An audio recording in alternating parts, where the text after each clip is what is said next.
चलिए आज हम पढ़ेंगे रिफ्रैक्शन ऑफ लाइट के बारे में। सबसे पहले रिफ्रैक्शन वर्ड का मीनिंग समझते हैं।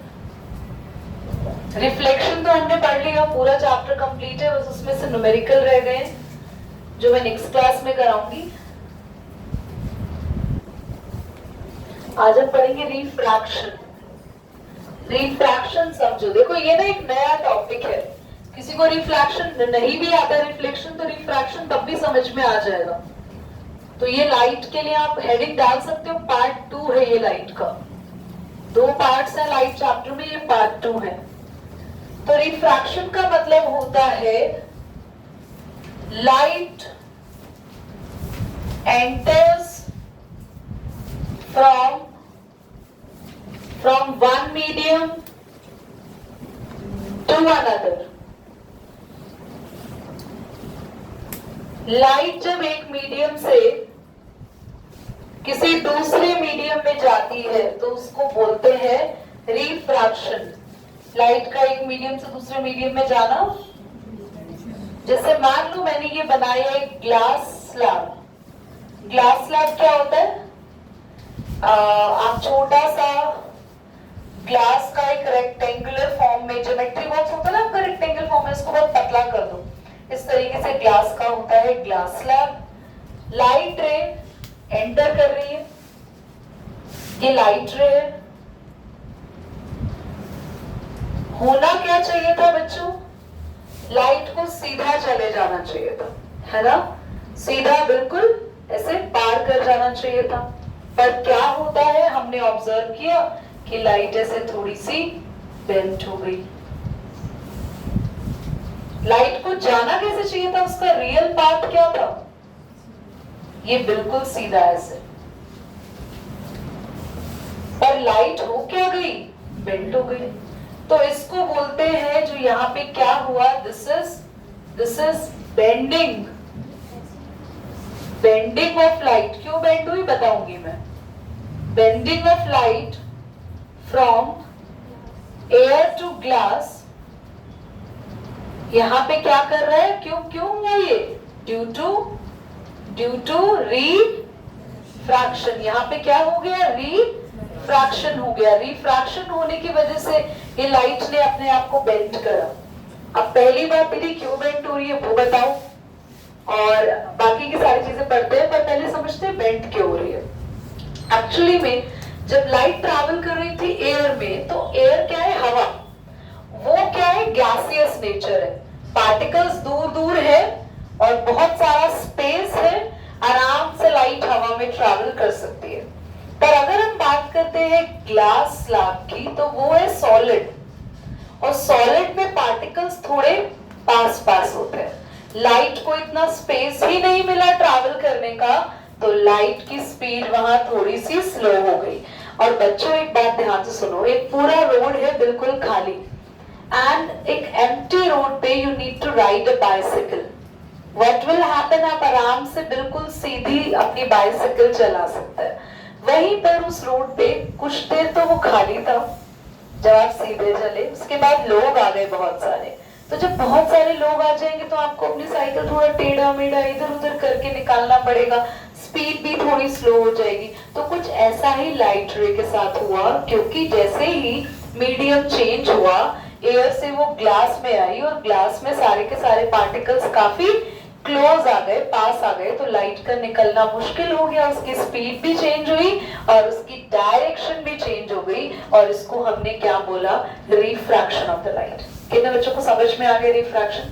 पक्का? अच्छे से? लाइट का एक मीडियम से दूसरे मीडियम में जाना, जिसकी वजह से लाइट की डायरेक्शन में चेंज आ जाना, और लाइट का बेंड हो जाना अपनी डायरेक्शन से, क्या कहलाता है? Refraction light.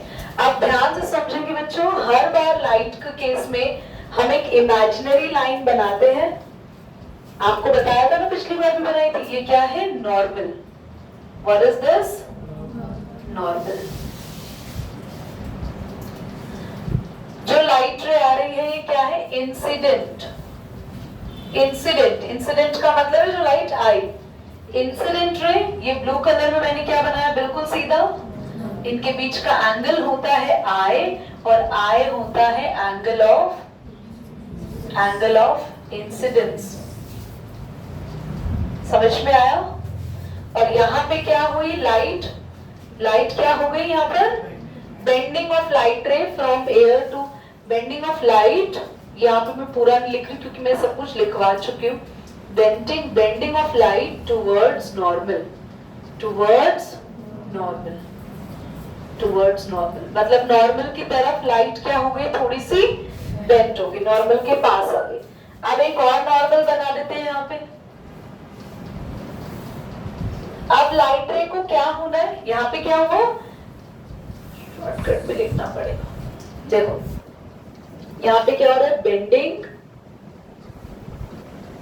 Of light towards normal. कब लाइट नॉर्मल के पास आ गई, कब आई है, जब लाइट एंटर कर रही है एयर से ग्लास में। ठीक है, अब उल्टा काम हो रहा है, ध्यान से देखना। ये केस होगा जो मैं आपको पढ़ाऊंगी, जब लाइट एंटर करेगी ग्लास से वापस एयर में, वापस जा रही है एयर में। जब ग्लास से वापस खुली जगह जाती है तो वो फिर से नॉर्मल से थोड़ा दूर हो जाती है, अवे हो जाती है, इट इज अवे।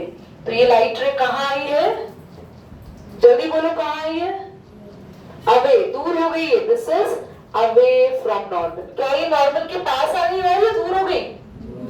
पहले क्या हुआ था कि जब वो लाइट एयर से ग्लास में आ रही थी, नॉर्मल के पास आ गई थी ना, नियर हो गई थी। अब नियर हो गई या दूर हो गई, जल्दी बताओ, इन दोनों में से कौन सा नियर है, जल्दी बोलो, इन दोनों में से कौन सा नियर है, इसमें से और इसमें से?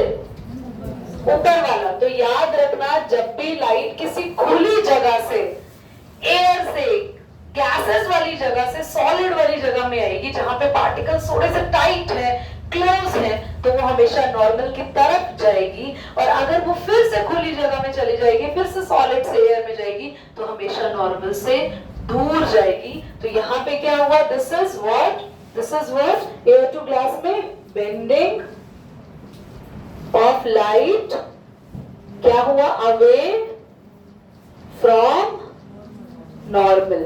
और नॉर्मल और ये जो लाइट निकली से कहते हैं रिफ्रैक्टेड लाइट। कौन सी लाइट है, ये इंसिडेंट लाइट थी, ये रिफ्रैक्टेड लाइट, और रिफ्रैक्टेड लाइट के एंगल को बोलेंगे आर। और आर क्या है, angle of refraction, angle of. एक बार दोबारा समझा देती हूँ, ध्यान से सुनो। एक लाइट रे आ रही है, आने वाली लाइट रे को क्या बोला, इंसिडेंट लाइट। इंसिडेंट लाइट जब आई नॉर्मल से, उसने कौन सा एंगल बनाया, एंगल ऑफ इंसिडेंट। लाइट कहां से कहां एंटर कर रही थी, लाइट एंटर कर रही थी एयर से किसमें, तो जब एयर से ग्लास में आ रही थी, वो गैसियस से सॉलिड फेस में आ रही थी, तो नॉर्मल के पास आ गई। कहां आ गई वो, टुवर्ड्स नॉर्मल। अब जब वापस से ग्लास से वो फिर से किस में जा रही है, तो वो कहां चली जाएगी, away from normal. Is that clear?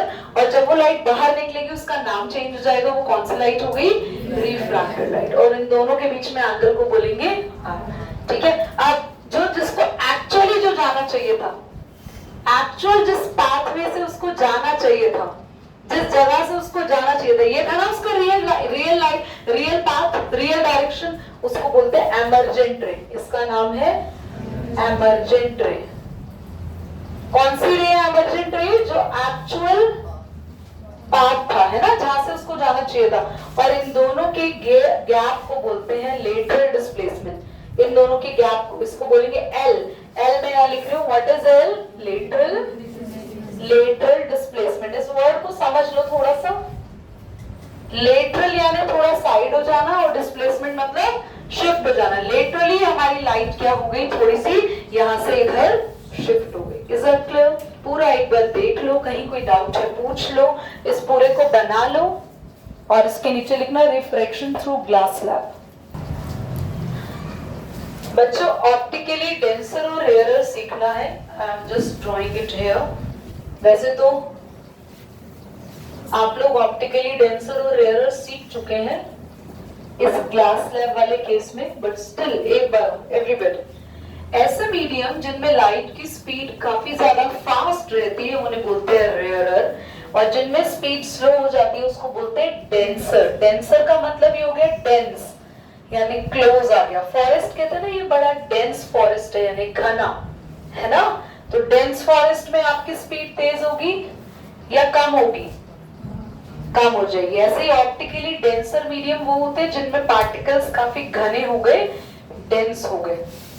तो बच्चों ऑप्टिकली रेयरर मीडियम में आपके पास आ गया एयर और डेंसर हो गया ग्लास। अच्छा चलो मैं दो एग्जाम्पल पूछूंगी, अब इसको बताना उसमें से रेयरर कौन सा डेंसर कौन सा है। ग्लास एंड एयर तो पता चल गया, ओके। वाटर एंड ग्लास, इसमें से रेयरर कौन है? रेयरर थोड़ा जोर से बोलो। Why water is rarer? क्योंकि वाटर के पार्टिकल्स एटलीस्ट ग्लास जितने क्लोज नहीं होंगे। ऐसा समझ के करा करो ना, आप किस में आराम से ट्रैवल कर पाओगे? भाई पानी में स्विमिंग हो सकती है, ग्लास में हो सकती है नहीं ना, पार्टिकल्स बहुत ज्यादा क्लोज है उसके। अच्छा okay, water and oil. Water क्या है? वाटर में स्पीड ज्यादा होगी लाइट की या ऑयल में? वाटर रेयरर है, ऑयल थोड़ा गाढ़ा है, विस्कस है, तो वो डेंसर हो गया। समझ में आ रहा है आपको? क्लियर हो गया? और बच्चों अब जो मैंने आपको रेयरर और डेंसर तो लिखवा दिया, एक फटाफट से हम यहाँ पे छोटे छोटे दो डायग्राम्स बना लेंगे। ये डायग्राम्स वही है जो भी हमने थोड़ा समझा है, बट इसको एक बार देखो। ये नॉर्मल बना दिया हमने, ये हम पढ़ रहे हैं रेयरर से लाइट कहां जा रही है? डेंसर। एयर से किस में एंटर कर रही है बच्चों? ग्लास में। आप बता दो, लाइट एयर से ग्लास में आएगी तो कहां हो जाएगी? नॉर्मल के टूवर्ड्स आ गई। समझ में आया? और लाइट अगर डेंसर से किस में जाएगी? अगर लाइट ग्लास से एयर में जाएगी तो नॉर्मल से अवे हो गई। Is that clear? यहां वो नॉर्मल के पास आ गई और यहां ये नॉर्मल से दूर आ गई। यहाँ एन का मतलब क्या है? नॉर्मल। तो यहां क्या हुआ?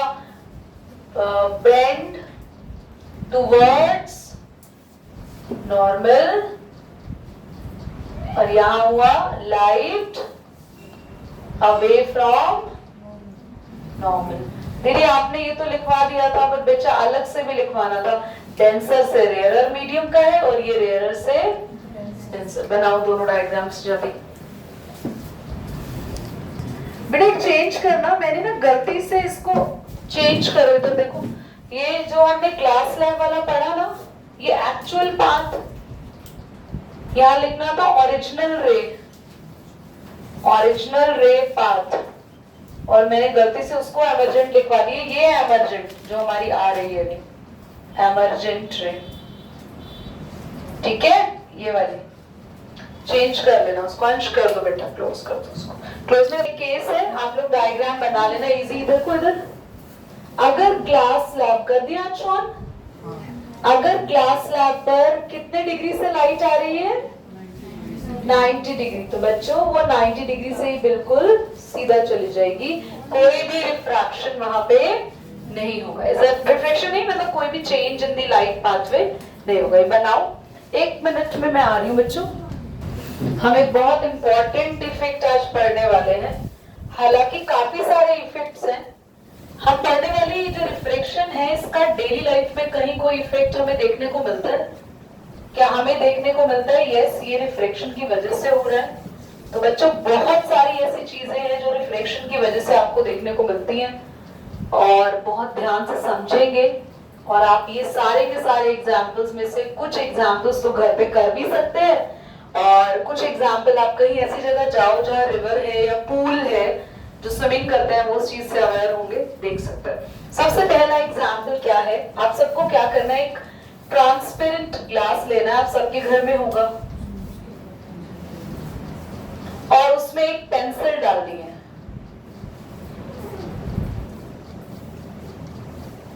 इसमें एक पेंसिल डालनी है आपको। ट्रांसपेरेंट ग्लास लेना है और ग्लास में एक पेंसिल डालनी है। आप आप घर में ये एक्सपेरिमेंट आज करेंगे. So you have to take in a glass and then place a pencil in that. Place a pencil, but in that you keep the water also. पता चला आपने खाली ग्लास में पेंसिल रख दी, नहीं. You have to fill the glass with water.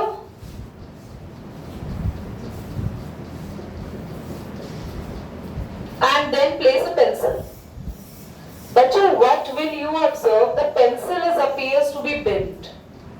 Pencil आपको कुछ इस तरीके से नजर आएगी. जो मैं ये बना रही हूं ना,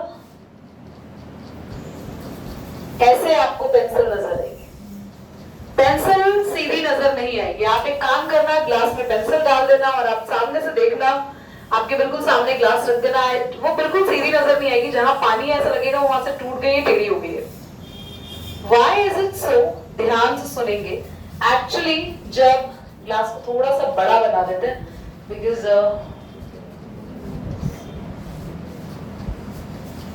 बिकॉज मुझे इसमें कुछ लाइंस बना के दिखानी है. क्योंकि होगा क्या, जब बच्चों लाइट एक्चुअली ना, आपको कैसे कोई भी चीज दिखती है, इस पे लाइट फॉल होगी, और लाइट जब फॉल होगी तो वो लाइट आपकी कहां जाएगी? सीधा आंखों में. और लाइट जब पानी से निकल कर आएगी, ध्यान से देख, मेरी बात को सुनना, लाइट यहां से नहीं आएगी. लाइट कहां से आएगी? रियल पेंसिल कहां है? रियल पेंसिल ये रही ना, रियल पेंसिल ये रही आपकी. थोड़ी और बड़ी बना देते ताकि डायग्राम बनाने में आसानी हो. हाँ, लाइट आ रही है यहां से बच्चों, और ये जब आई तो आपकी आंखों में आने के बाद बेंट हो गई ऐसे. आप यहां है, देख रहे हैं, आप इसको देख रहे हैं.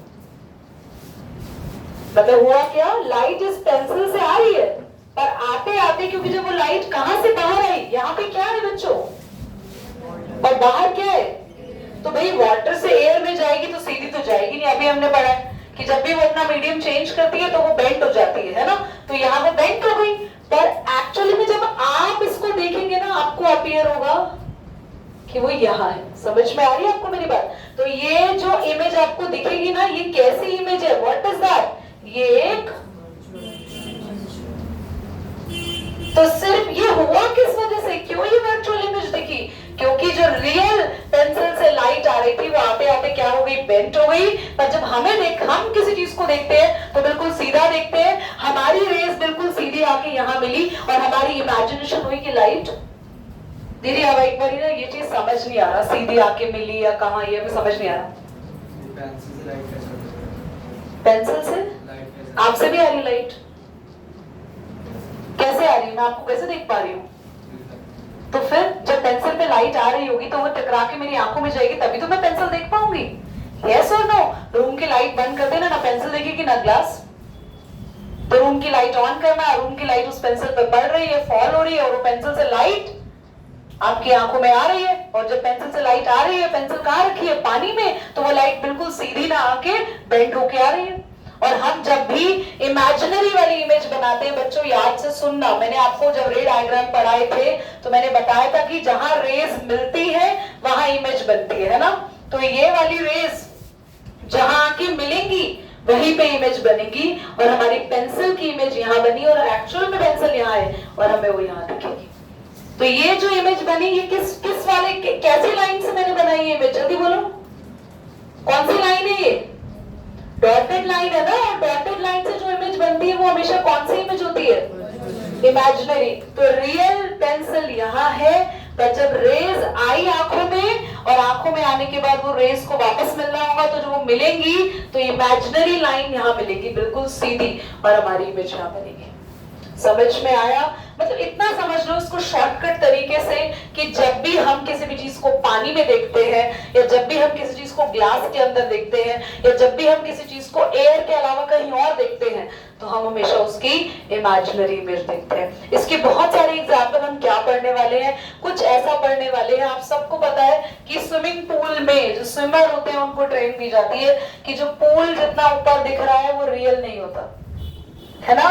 कि जितनी, अगर स्विमिंग पूल बिल्कुल दिख रहा है ना साफ, और स्विमिंग पूल का सरफेस दिख रहा है, अरे ये रहा सरफेस, और आपने वहां पे छलांग लगा दी, तो आप डूब सकते हैं, क्योंकि स्विमिंग पूल का वो रियल सरफेस नहीं होता, रियल सरफेस और नीचे है, पर हमें स्विमिंग पूल का सरफेस थोड़ा ऊपर दिखाई देता है, क्योंकि हमें उसकी कौन सी इमेज दिखती है, वर्चुअल। ऐसे ही मान लो एक स्विमिंग पूल है, वहां बहुत सारे पानी में सोने के सिक्के पड़े हुए हैं, तो लेने के लिए कूद मत जाना नीचे, क्योंकि वो सोने के सिक्के हमें दिखाई जरूर ऊपर दे रहे हैं, पर वो एक्चुअली में कहाँ है, नीचे है। तो पानी के अंदर की इमेजेस जो इतनी नीचे होती हैं, वो भी हमें थोड़ी ऊपर की ओर क्यों दिखाई देती है, क्योंकि वो इमेज कैसी बन रही होती है।